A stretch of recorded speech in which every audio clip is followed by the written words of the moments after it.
सवाल हमारे पास है लाओपाला के बारे में। कौशिक घटक जी का सवाल है, वो जानना चाहते हैं कि क्या इन स्तरों पर लंबी अवधि के निवेश के लिहाज से वैल्यूएशन जो है, मूल्यांकन जो है, वो उचित लगता है?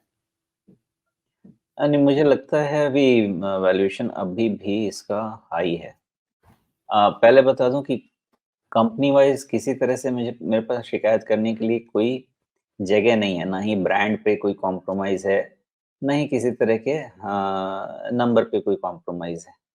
हर हर हर फाइनेंशियल पैरामीटर पे ये ठीक है, लेकिन वैल्यूएशन पैरामीटर पे ये ठीक नहीं है। बस यहीं पे मुझे तकलीफ़ है और कोई तकलीफ़ नहीं है। मैं इस लेवल पे इन्वेस्ट करने के सिचुएशन में नहीं हूँ। फिर आप भले ही बोल लें कि आईटी जैसे आगे निकल गया, ये निकल गया तो क्या? जाता है तो जाए, कुछ और देख लेंगे।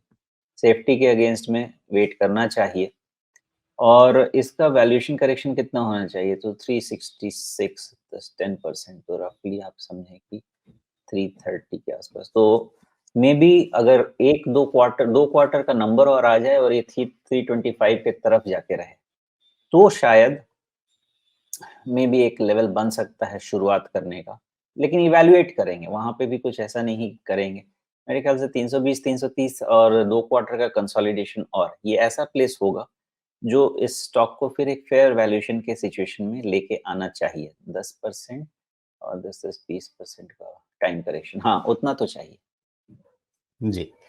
लेकिन अगर इसके पीयर ग्रुप को देखें, तो खुद इसका वैल्यूएशन तो है 32-33 के आसपास, लेकिन उसकी तुलना में अगर आप बोरोसिल को देखें 45 पर है, अगर आप सेंट गोबाइन को देखें 35 पर है, अगर आप असाही इंडिया को देखें 40 के पीई पर है, तो लाओपाला ओआरजी अपने सेगमेंट के जो बाकी नाम हैं, उनके मुकाबले तो आज भी थोड़ा सस्ता ही है, या सस्ता हो गया है ऊपर से नीचे आकर के? ठीक है, देखिए सबका अलग-अलग मार्केट कैप है, उसके हिसाब से उनके वैल्यूएशंस मिल रहे हैं उनको।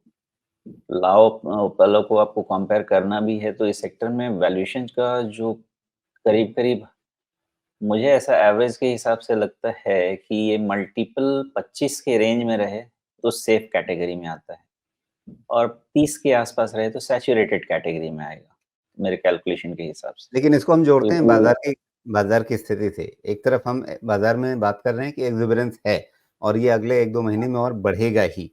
तो हाँ। वैसे में क्या इसका ये करेक्टिव फ़ेज़ जो आपका शुरू हुआ था जुलाई से, वो अभी कंटिन्यू करेगा? या अब चूँकि ये 20 डे मूविंग एवरेज को वापस मतलब उस पे कब्ज़ा करने की कोशिश कर रहा है। तो वैसे इस हालत में अगर ये 20 डे मूविंग एवरेज पार करता है, 375 के ऊपर निकलता है, तो क्या फिर ये सीधी-सीधी गुंजाइश नहीं बन जाएगी कि आगे जो लेवल्स हैं अ, आपके जो इसके ऊपर के मूविंग एवरेजेज़ हैं 400 के आसपास दोनों ही हैं, 50 डे और 200 डे उसको रिक्लेम करने की तरफ बढ़ जाए? देखिए नहीं का तो कोई ये सवाल नहीं है, ये लेकिन प्योर इसमें टेक्निकल क्या सवाल है है, मार्केट कंडीशन को टेक्निकल देखते हुए। टेक्निकल के लिए ना 385 इसको दे दीजिए और उसके बाद इसमें शॉर्ट कवरिंग ज़बरदस्त आ जाएगी जो आपको ये 200 और 50 डीएमए को मिला देगी 400 के पास। लेकिन वो इन्वेस्टमेंट केस नहीं बनाता, वो ट्रेडिंग केस बनाता है, तो वो पॉसिबिलिटी है। जी। चलिए, तो लाओपाला के बारे में जो कुछ भी कौशिक जी आप जानना चाहते थे वैल्यूएशन के लिहाज से, पहले हमने उसकी बात की और इस समय बाज़ार में जो प्राइस मूवमेंट चल रहा है, उसके हिसाब से क्या संभावनाएँ बन सकती हैं, वो सब आपके सामने रख दिया।